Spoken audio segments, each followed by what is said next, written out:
Praise the Lord. हम प्रभु परमेश्वर के नाम को धन्यवाद करते कि जिसने हमें आज फिर एक बार ये समय दिया कि आज हम उसकी आराधना, उसकी स्तुति कर सके। प्रियो, आज की सुबह जो हम विषय पर मनन करने जा रहे वो है शोक बदलेगा आनंद में।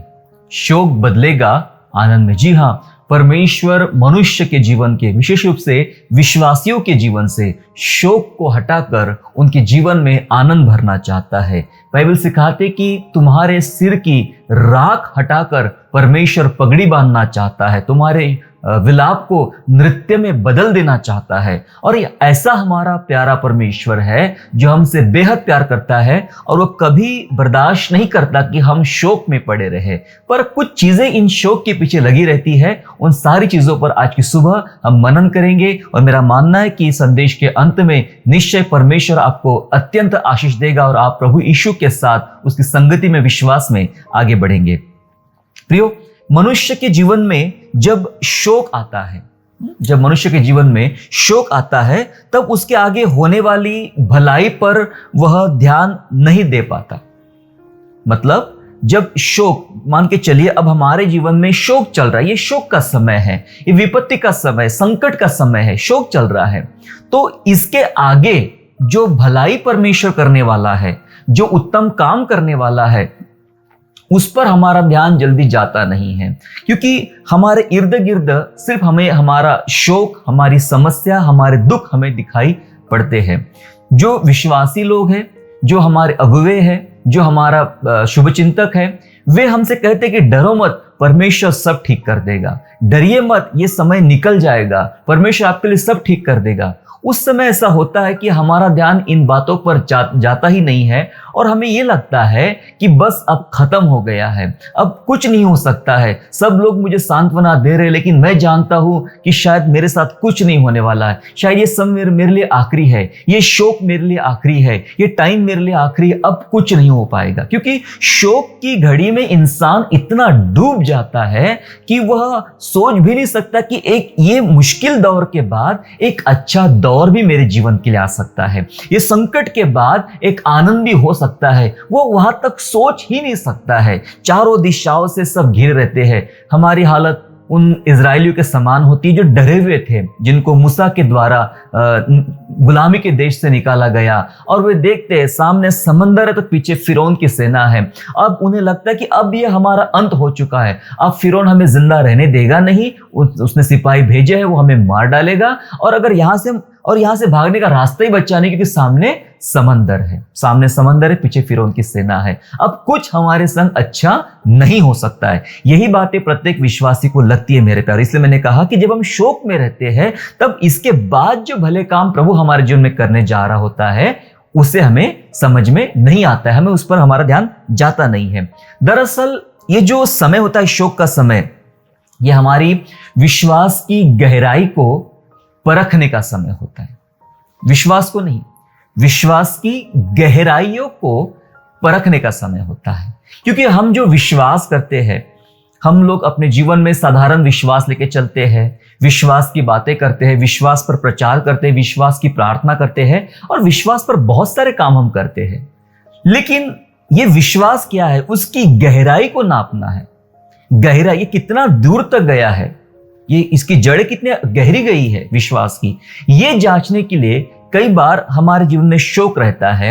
और प्रभु चाहता है कि ये समय में ये हमारे विश्वास की गहराई की परख हो सके, टेस्ट हो सके, क्या सचमुच मेरा विश्वास उतना गहरा है जितना मैं बोलता था, जितना मैं प्रचार करता था, जितनी मैं प्रार्थना करता था, क्या ऐसा विश्वास मेरा है? ये समय विश्वास के गहराई के परख का होता है।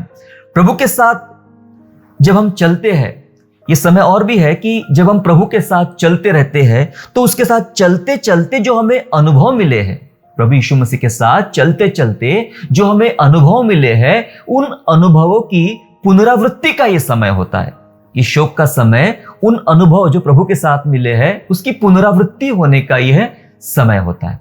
मैं आपको जो बातें बता रहा हूं थोड़ा सा आपको समझने में मुश्किल भी हो सकती है, पर इतनी भी मुश्किल नहीं कि हमें समझ में ना आए। मैंने आपको कुछ चीजें बता रहा हूं कि जब शोक आता है तो उसके आगे जो प्रभु करने वाला है वो हमें दिखाई नहीं पड़ता है। यह हमारे विश्वास की गहराई का समय है जब शोक में हम डूबे हैं। शोक किसी प्रकार का हो सकता है। शायद बीमारी हमारे घर में तेजी से दस्तक दिए है, या कंगाली या लाचारी हमारे घर में दस्तक दी है, या और कोई संकट, और कोई मुश्किल, और कोई समस्या हमारे जीवन में मुश्किलें पैदा कर रही है। यह हो सकता है हमारे साथ, परंतु बाइबल कुछ बातों में सिखाती कि तुम्हारे विश्वास की जड़ें कितनी गहरी है उसे परखने का इस समय है। साथ ही साथ जब जितना देर से अब हम प्रभु यीशु के साथ चल रहे, 2 महीने से, 2 साल से, 20 साल से जो भी चल रहे हैं, उसके साथ चलते जो अनुभव हमें मिले हैं, उन अनुभवों का पुनरावृत्ति करने का, पुनरावृत्ति होने का यह समय हमारे जीवन में आता है। मत्ती रचित सुसमाचार अध्याय 5 और वचन 4 ये पहाड़ी उपदेश का मुख्य भाग है। Matthew gospel chapter 5 and verse 4, जहां इस प्रकार लिखा है, धन्य है वे जो शोक करते हैं क्योंकि वे शांति पाएंगे। जो शोक करते हैं वे शांति पाएंगे। इसका मतलब यह है कि शांति अगर पाना है, जी हां आप समझ गए, शांति अगर पाना है तो हमें शोकित होना पड़ेगा। बिना शोकित हुए शांति नहीं मिलेगी। बिना शोकित हुए शांति को हम महसूस नहीं कर पाएंगे। इसलिए बाइबल सिखा रही है, यीशु प्रभु सिखा रहे हैं, धन्य है वे जो शोक करते हैं, जिन्हें अलग अलग कामों की वजह से, अलग अलग बातों की वजह से, जीवन में संकट की वजह से, विश्वासी जीवन में क्रूस की वजह से हो सकता है कि आपको शोक उठाना पड़े, शोक करना पड़े, लेकिन बाइबल बता रही है कि तुम निश्चय शांति को पाओगे और शोक करने वाले को परमेश्वर शांति देता है। जी हाँ, ये परमेश्वर का वादा है, प्रभु का तरीका है शोक करने वाले को शांति देना। ये कितनी बड़ी प्रतिज्ञा है हमारे लिए, कितना बड़ा सामर्थ की दीवार है हमारे लिए प्रभु यीशु मसीह के वचन के द्वारा, कि जब जब हम इस शोक में जाएंगे तब तब परमेश्वर का प्रॉमिस, प्रभु का वायदा हमारे साथ साथ चलता है। और क्या कहता है कि अगर आप अब इस समय अगर तुम शोक से गुजर रहे हो, तुम्हारा जीवन शोक से गुजर रहा है, तो डरो मत, क्योंकि तुम्हारे जीवन में शोक में से बाहर आने का मतलब शांति पाने का समय भी तुम्हारे साथ साथ ही चल रहा है। जो शोक परमेश्वर की ओर से होता है, अब हम मुद्दे पर चलेंगे। जो शोक परमेश्वर की तरफ से होता है, क्या आप जानते हैं कई बार हमारे जीवन में जो शोक आते हैं वह कभी कभी हमारी अपनी वजह से होते हैं। कुछ शोक होते हैं, हमने हमारी गलतियां किया, उस गलतियों की वजह से वो शोक आए हैं, या फिर किसी मित्र की वजह से, परिवार की वजह से, या अन्य किसी कारणों की वजह से शोक आए हैं। पर मैं जिस शोक की बात कर रहा हूं वो शोक अलग है। बाइबल बात करती है कि जो शोक जो होता है, जो संकट होता है, जो परमेश्वर की ओर से होता है, वह उसमें बहुत फायदे होते हैं। जो शोक परमेश्वर की ओर से होता है उसमें बहुत फायदे होते हैं मेरे प्यारो। जी हां, आप कहेंगे ये कैसे संभव है कि शोक परमेश्वर देगा? जी हां, बिल्कुल देगा। और ये कैसे संभव होगा कि उस शोक से किसी का फायदा होगा? ये कैसे संभव होगा? क्योंकि हमारी जो कल्पनाएं है, हमारी जो सोच है, वो हमें ये सब बातों से रोकती है कि भाई अगर शोक तुम्हारे जीवन में है, संकट तुम्हारे जीवन में है, तो ये परमेश्वर की तरफ से नहीं है। क्योंकि हमारा नजरिया शायद ऐसा होता है लोगों को जांचने का, उनका मूल्यांकन करने का। किसी के जीवन, किसी विश्वासी के जीवन में जब हम संकट देखते हैं तो क्या सोचते हैं? जरूर इसने पाप किया होगा, इसलिए इसके जीवन में संकट है। किसी विश्वासी के अंदर, किसी मसीह भाई या बहन के अंदर कुछ तकलीफें देखते हैं, कुछ विशेष प्रकार के संकट देखते हैं, तो दूसरों का नजरिया क्या होता है उस व्यक्ति को देखने का? जैसी करनी वैसी भरनी, जैसा पाप किया है वैसा भुगत रहा है।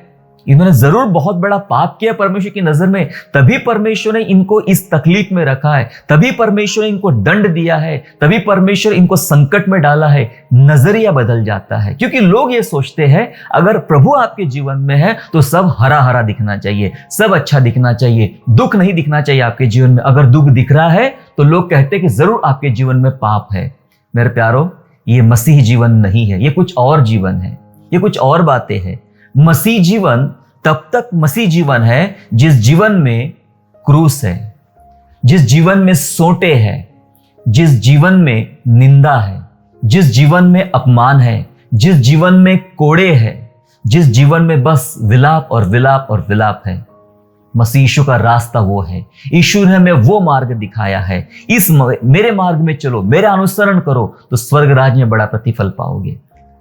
लेकिन हमारे आसपास के लोगों का नजरिया होता है कि दुख, किसी के जीवन में दुख दिखा तो उसके जीवन में पाप है। लेकिन मैंने आपसे कहा कि जो शोक, जो संकट परमेश्वर की ओर से होता है, इसका मतलब सचमुच परमेश्वर की ओर से होता है कुछ संकट, और वो बहुत फायदेमंद होता है हमारे मसीही जीवन के लिए, हमारे आत्मिक जीवन के लिए ये बहुत फायदेमंद होता है। मेरे साथ निकालेंगे 2 Corinthians chapter 7 and verse 9, 2 कुरिन्थियों अध्याय 7 और वचन 9, जहां इस प्रकार लिखा है, अब मैं आनंदित हूं पर इसलिए नहीं कि तुमको शोक पहुंचा। मैं आनंदित हूं। पौलुस कुरिन्थियों की कलीसिया को पत्री लिख रहा है और उसके पहले बहुत सारे बुरे अनुभव उसको मिले, संकट, दुख से गुजरता रहा, और ऐसे दुख की बातें ही उसने लोगों को लिखा था, कुरिन्थियों की कलीसिया को लिखा था कि हो सकता है कि आपके ऊपर ऐसे ऐसे भी संकट आ सकते हैं। इन संकटों से मैं गुजरा हूं, आपको भी गुजरना पड़ सकता है। तब वो कहता है, अब मैं आनंदित हूं पर इसलिए नहीं कि तुमको शोक पहुंचा, तुमको दुख पहुंचा इसलिए मैं आनंदित हूं, इसलिए नहीं, लेकिन कहता है वरन इसलिए कि तुमने उस शोक के कारण मन फिराया। तुमने उस शोक के कारण मन फिराया क्योंकि तुम्हारा शोक परमेश्वर की इच्छा के अनुसार था। तुम्हारा शोक परमेश्वर की इच्छा के अनुसार था कि हमारी ओर से तुम्हें किसी बात में हानि ना पहुंचे। पौलुस कलीसिया को बोलता है कि मैं बहुत खुश हूं क्योंकि तुम्हें शौक पहुंचा। भाई, एक परमेश्वर का जन, प्रेरित, कलीसिया को दुख हो रहा है, शोक पहुंच रहा है, उस बात से वो खुश क्यों हो रहा है? पौलुस बोलता मैं खुश हूं इसलिए नहीं कि तुम बहुत संकट में पड़े, तुम बहुत शोकित हुए, लेकिन पौलुस इसलिए कह रहा है मैं इसलिए खुश हूं क्योंकि उसी शोक की वजह से तुमने मन फिराया। हालेलुया। तुमने उस शोक की वजह से मन फिराया, और ये शोक परमेश्वर की इच्छा के अनुसार था। जो संकट तुम्हारे जीवन में आया, जो तकलीफें तुम्हारे जीवन में आई, वो परमेश्वर की इच्छा के अनुसार था, इसलिए तुम्हारा मन तुम्हारा मन फिर गया और तुम्हें किसी बात से हानि नहीं पहुंची। मैंने इसलिए कहा मेरे प्यारो, जो शोक परमेश्वर की तरफ से होता है उसमें बहुत फायदा होता है। फायदा यह होता है कि हमारा मन परिवर्तन हो जाता है। जी हां, परमेश्वर कई बार हमारे जीवनों में संकट और शोक और विपत्तियां ये इसलिए लेकर आता है कि हमारा मन प्रभु की तरफ फिर जाए, हम प्रभु की तरफ पलट जाए, प्रभु की इच्छा को जाने, प्रभु के पीछे चले। ये सिखाने के लिए परमेश्वर कई बार हमारे मन को डाइवर्ट करता है और बदल देता है। मैं आपको बताना चाहता हूं, शोक आपको डुबाएगा नहीं, शोक आपको मजबूत करेगा, शोक आपको ढाढ़स देगा, और शोक आपके मन को फिरा के परमेश्वर की ओर लगा देगा। मैं एक घटना आपके साथ में शेयर करना चाहता हूं। लास्ट वीक में ऐसा हुआ। लास्ट वीक हम लोग बहुत बुरे संकट में फंस गए थे, काफी मुश्किल में हो गए थे लास्ट वीक में हम लोग, क्योंकि हमारे परिवार में मेरी वाइफ को कुछ प्रॉब्लम हो गया, शरीर में कुछ प्रॉब्लम हो गया, और उसकी वजह से हमें अर्जेंट डॉक्टर के पास जाना पड़ा। और डॉक्टर के पास जब हम गए तो अलग अलग प्रकार के टेस्ट से हमें गुजरना पड़ा, पर समस्या हल होने का नाम नहीं ले रही थी, समस्या बढ़ रही थी। 2-3 दिन के बाद ऐसा हुआ लास्ट वीक में कि समस्या बहुत ज़्यादा क्रिटिकल हो गई। मेरी वाइफ की तबीयत बहुत ज़्यादा क्रिटिकल हो गई। अब इस समय हम क्या करें? तो हमें इस क्रिटिकल हालत में हमें बहुत ही ज़्यादा इमरजेंसी में डॉक्टर के पास जाना पड़ा और वहाँ एडमिट होना पड़ा। जब डॉक्टर ने एडमिट किया, डॉक्टर ने सारे रिपोर्ट्स देखे, तो डॉक्टर ने ये कहा कि भाई समस्या ज़्यादा है, अभी हमें तुरंत एक सर्जरी करना पड़ेगा, एक ऑपरेशन करना पड़ेगा, आप तैयार रहिए। और लेकिन सर्जरी करने से पहले डॉक्टर ने ये बात समझा दिया था कि देखो, ये जो सर्जरी हम करेंगे इसके बाद बहुत से कॉम्प्लिकेशंस आपको हो सकते हैं, आपको बार बार परेशानियां भी हो सकती है, जिंदगी में कब तक रहेगी हम बोल नहीं सकते हैं, काफ़ी परेशानियां होगी, काफ़ी संकट आएगा, ये इनको बहुत अलग अलग प्रकार के मुश्किल दौर से गुजरना पड़ेगा। हमें निर्णय लेने में बड़ी कठिनाइयां हो रही थी कि क्या करें। डॉक्टर कहते कि इस ऑपरेशन के बावजूद भी आपको समस्या होगी, और हम कह रहे थे कि अगर ऑपरेशन के बाद भी समस्या हो रही तो फिर ऑपरेशन क्यों? पर वो समय बिल्कुल सोचने का नहीं था, हमने परमेश्वर पर छोड़ दिया। परमेश्वर पर विश्वास किया कि प्रभु आप जो ठीक लगता है आप आगे बढ़ाइए। डॉक्टर ने सारे रिपोर्ट इकट्ठा किए और मेरी वाइफ को वो ऑपरेशन थिएटर में ले गया। जब डॉक्टर ऑपरेशन थिएटर ले गया और ऑपरेशन थिएटर ले जाने के बाद में ऑपरेशन करना शुरू किया, उन टेस्ट रिपोर्ट के आधार पे ऑपरेशन करना शुरू किया, तब डॉक्टर को यह समझ में आया कि जो टेस्ट रिपोर्ट पे हमने किया था वो प्रॉब्लम है ही नहीं, वो प्रॉब्लम है ही नहीं। चालू ऑपरेशन में डॉक्टर को समझ में आया कि वो प्रॉब्लम गया कहां, वो प्रॉब्लम दिख नहीं रहा, कुछ और प्रॉब्लम है, कुछ और समस्या है। डॉक्टर ने तुरंत निर्णय लिया, क्योंकि हम जब वो हॉस्पिटल में ऑपरेशन थिएटर में थी तो मैं प्रभु के साथ आंसुओं के साथ एक कमरे में बैठा था प्रभु के साथ कि प्रभु तू देख, तू दया कर, तू ऑपरेशन थिएटर में काम कर। परमेश्वर ने वो काम किया, डॉक्टर की समझ खोली, डॉक्टर की आंखें खोली और सारे रिपोर्ट फेल हो गए, क्योंकि रिपोर्ट का कोई भी यूज नहीं था जिस रिपोर्ट के आधार पर डॉक्टर को ऑपरेशन करना था। और दूसरा एक ऑपरेशन हुआ, वो बहुत छोटा था, माइनर था, छोटा ऑपरेशन हुआ और उसके बाद जब बाहर आए तो 2-3 घंटे के बाद डॉक्टर से बात हुई तो डॉक्टर हैरानी से बात करता है, भाई ये चीज हमें दिखी क्यों नहीं, हमने इतने सारे रिपोर्ट किए, टेस्ट किए और ये चीज हमें दिखी क्यों नहीं है। तो डॉक्टर ने ये कहा कि अब मैं आपको बताना चाहता हूं, आपको ज्यादा संकट नहीं, जैसा जितनी बातें मैंने कहा था वो सब मैं वापस लेता हूं। मतलब डॉक्टर ने कहा था कि तुम्हें जिंदगी भर समस्या होगी, तुम्हें हमेशा समस्या होगी, ये प्रॉब्लम बार बार उभरेगा, तुमको हो सकता है कि बार बार सर्जरी करना पड़े, बार बार समस्या से गुजरना पड़े, पर डॉक्टर ने कहा अब आपको कोई टेंशन नहीं है, सब कुछ नॉर्मल है और ये दोबारा प्रॉब्लम होगा नहीं। हमने प्रभु को सचमुच धन्यवाद दिया मेरे प्यारों, और उसके बाद सब मामला ठीक होता गया और परमेश्वर ने मेरी वाइफ को चंगाई दिया। ये पिछले हफ्ते का, ये बहुत पुराना नहीं है, एकदम पिछले लास्ट वीक का एक्सपीरियंस मैं आपके साथ में इसलिए शेयर कर रहा हूं क्योंकि इसके पीछे मैं आपको ये बताना चाहता हूं जो हमारा विषय है कि शोक आनंद में बदलेगा। जब डॉक्टर के पास गए तो हमारे पास एक शोक था, संकट था, कि डॉक्टर ने डरा दिया था कि ये होगा, वो होगा, वैसा होगा, लेकिन जब डॉक्टर के पास से बाहर निकले तो हमारा शोक आनंद में बदल चुका था। हालेलुया। मैंने वही घड़ी वही स्थान से अपने परमेश्वर को धन्यवाद देना आरंभ कर दिया। क्लिनिक में ही मैंने परमेश्वर को धन्यवाद देना आरंभ कर दिया कि सचमुच प्रभु तू कितना भला है, तू कितना अच्छा है। हमने क्या पढ़ा अभी? जो शोक परमेश्वर की ओर से होता है वो तुम्हारा मन फिराता है, फायदा है। मुझे लगता है कि कई बार ये संकट हमारे जीवन में परमेश्वर अलाउ करता है कि जाए, हमारे जीवनों में संकट आए, और ये संकट ने हमारे मन को प्रभु की ओर ज्यादा फिरा दिया। पता है क्या फायदे? मैंने कहा था कि फायदे होते इससे मैं आपको फायदे बताना चाहता हूं। फायदे ये हुए कि हमारी प्रार्थना बदली, हमारी प्रार्थना के तरीके बदले, हमारे प्रार्थना का जो तरीके थे, जिस तरीके से हम अब तक प्रार्थना करते थे, इन तरीकों में काफी बदलाव आया, काफी चेंज आया, काफी परिवर्तन आया। हमारा प्रार्थना करने की शैली बदल गई, प्रभु के साथ ज्यादा समय बैठने का अनुभव प्रभु ने दिया। उसके बाद हमारे जीवन, जब संकट आता था हम सोचते कि मेरे जीवन में क्या पाप, मैं ऐसा सोचता, पता नहीं आप क्या सोचते हैं, हम ऐसा सोचते हैं कि जब संकट आते जरूर हमारे जीवन में कुछ ना कुछ तो ऐसी गलतियां, गड़बड़ियां या पाप चल रहे हैं जिसके कारण ये संकट हमारे जीवनों में आया। तो हम अपने जीवनों में ढूंढना शुरू कर दिया ना। छोटे छोटे कचरे होते कभी कभी, छोटे छोटे कण या कंकर होते कभी कभी, वो हमें बहुत तकलीफें पहुंचाते हैं। तो हम ये छोटे छोटे जो पाप होते, छोटी छोटी गलतियां होती है मेरे प्यारों, ये पाप हटना शुरू हो गए। फायदा हुआ। फायदा नंबर 1, प्रार्थना बदली। फायदा नंबर 2, ये छोटे छोटे जो पाप होते कचरे के समान, ये हटना शुरू हो गए और अपने आप में शुद्धिकरण आना शुरू हो गया। तीसरा फायदा यह हुआ कि विश्वास और बढ़ा। विश्वास यह बढ़ा कि प्रभु ने कहा था कि मैं तुम्हारे लिए चमत्कार करूंगा, मैं तुम्हारे लिए इंतजाम करूंगा, मैं यहोवा राफा हूं। वो जो कहता था वो करके भी दिखा दिया। हमने बहुत सारे लोगों के जीवनों में देखे हैं, मुर्दों को जिंदा होते हुए, लंगड़ों को चलते हुए, अंधों को देखते हुए देखे, लेकिन जब बारी अपनी आई तो अपने अंदर में भी हमने चमत्कार को देखा कि निश्चय परमेश्वर ने हालात और परिस्थिति को बदल दिया, शोक को आनंद में बदल डाला, हमारा विश्वास बढ़ा। हमें फायदा हुआ, प्रार्थना बदली, पाप हटे और विश्वास बढ़ गया, और ज्यादा विश्वास बढ़ गया। इसलिए मैंने कहा, पौलुस ने कलीसिया को कहा कि जो शोक तुम्हें हुआ है वो परमेश्वर की ओर से था, जिससे तुम्हारा मन बदला, तुम्हारा मन फिराव हुआ। मेरे प्यारों, इसलिए कई बार शोक हमारे मन को फिराते हैं, हमारे मन को चेंज कर देते हैं।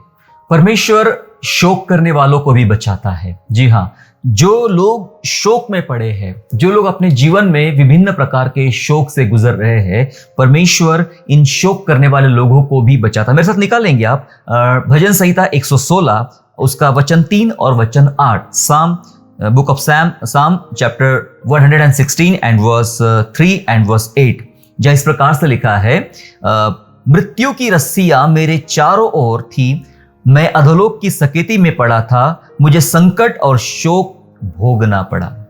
भजनकार ऐसा कहता है कि मृत्यु की रस्सियां, कैसा शोक है, ये संकट कैसा है कि चारों तरफ से मौत का डर सता रहा है। मृत्यु की रस्सियां चारों ओर थी और मैं अधोलोक की सकेती में पड़ा था, मुझे संकट और शोक भोगना पड़ा। मेरी हालत खराब थी कि मुझे शोक भोगना पड़ा और मुझे संकट भुगतना पड़ा। मैं आपको आज एनकरेजमेंट करना चाहता हूं, आपको उत्साहित करना चाहता हूं। क्या आपकी हालत ऐसी है? मैंने तो हमारे परिवार का एक उदाहरण आपके साथ शेयर किया। हो सकता है कि आपके जीवनों में इससे भी बड़ी घटनाएं चल रही होगी। हमारा परमेश्वर विश्वास योग्य परमेश्वर है, जो वो एक काम कर सकता है तो सारे काम कर सकता है। प्रभु यीशु मसीह के लिए सारे काम संभव है। जी हां, क्या आपके जीवनों में मृत्यु, संकट, तकलीफें, शोक और ये सारी तकलीफों से आप गुजर रहे हो?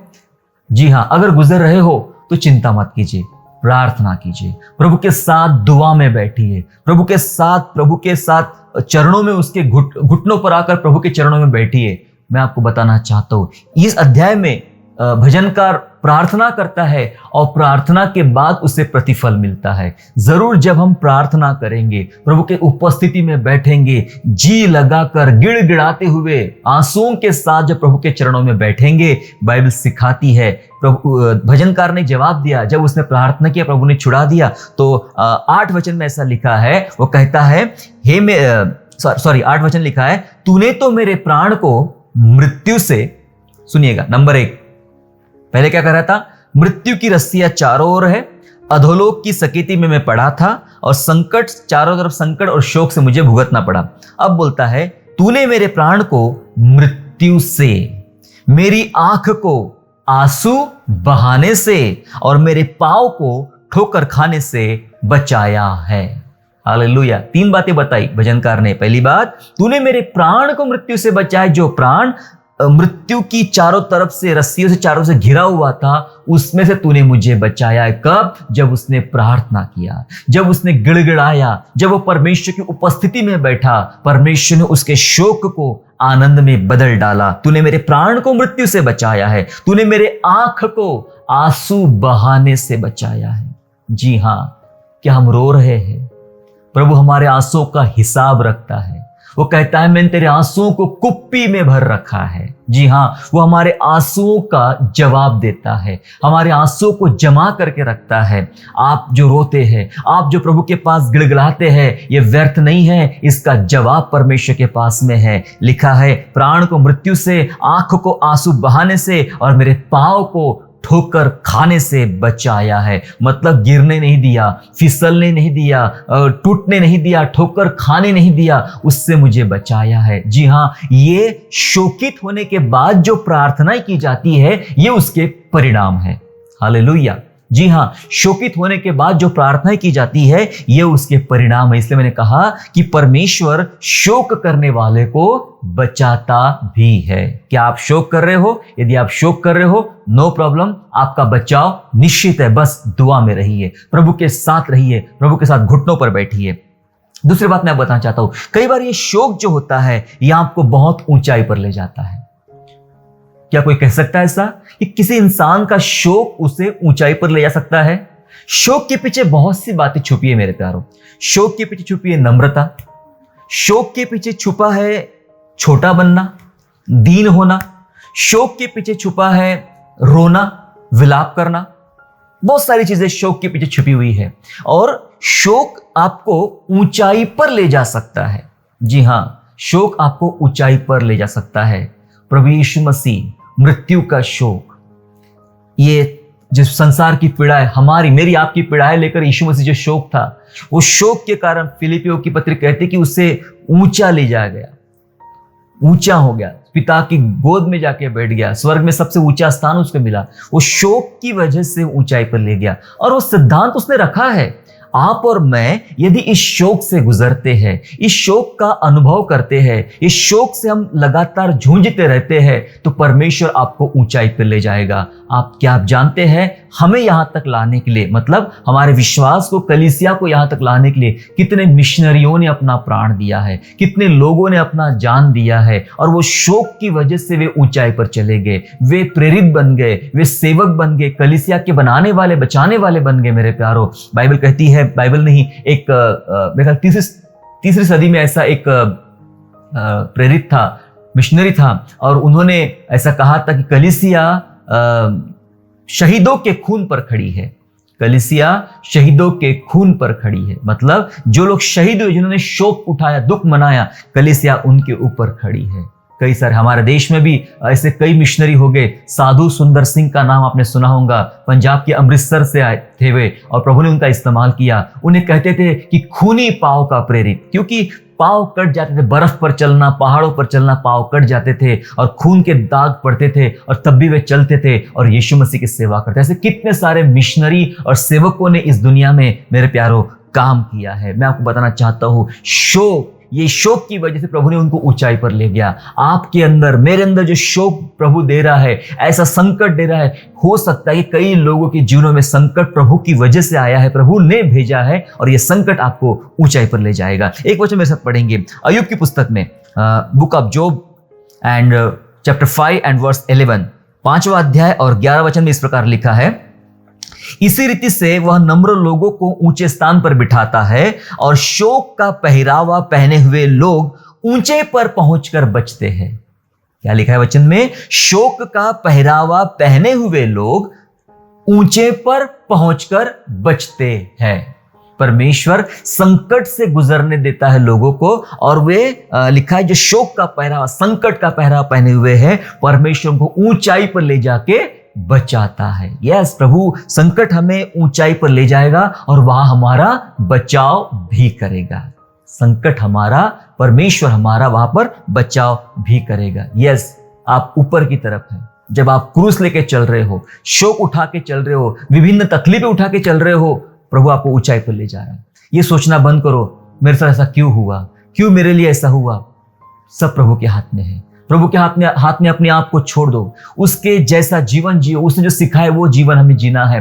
कोई बात नहीं, संकट आएंगे भी, संकट जाएंगे भी, मुश्किलें आएंगी भी, मुश्किलें जाएंगी भी। आप हियाव ना छोड़े, प्रभु आपको ऊंचाई पर ले जाएगी। अंतिम वचन के साथ हम समाप्त करेंगे कि जो आज हम शोक भुगत रहे हैं, ये आज का शोक हमारे लिए कल का बहुत बड़ा आनंद होने जा रहा है। ये आज का शोक हमारे लिए बहुत बड़ा आनंद, बहुत बड़ी खुशियां हमें देने जा रहा है। यूहन्ना की सुसमाचार अध्याय 16 और वचन 20, जॉन का गॉस्पेल चैप्टर 16 एंड वर्स 20, जहां इस प्रकार से लिखा है 20 वचन में, मैं तुमसे सच सच कहता हूं कि तुम रोगे और विलाप करोगे। कलीसिया के लिए बोला गया, तुम रोगे, विलाप करोगे, परंतु संसार आनंद करेगा। तुम रोगे, विलाप करोगे, संसार आनंद करेगा, तुम्हें शोक होगा, परंतु तुम्हारा शोक आनंद बन जाएगा। तुम्हारा शोक आनंद बन जाएगा। आज का शोक कल का आनंद है। लिखा है, तुम शोक करते रहोगे लेकिन संसार आनंद करता रहेगा।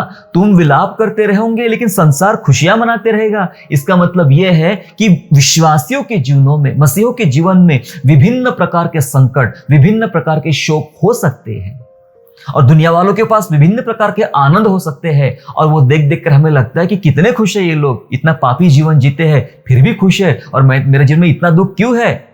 बाइबल में साफ लिखा है, तुम्हें तो शोक होगा, तुम विलाप करोगे, लेकिन तुम्हारा शोक आनंद में बदलेगा। कैसे? जब हम स्वर्ग राज में जाएंगे।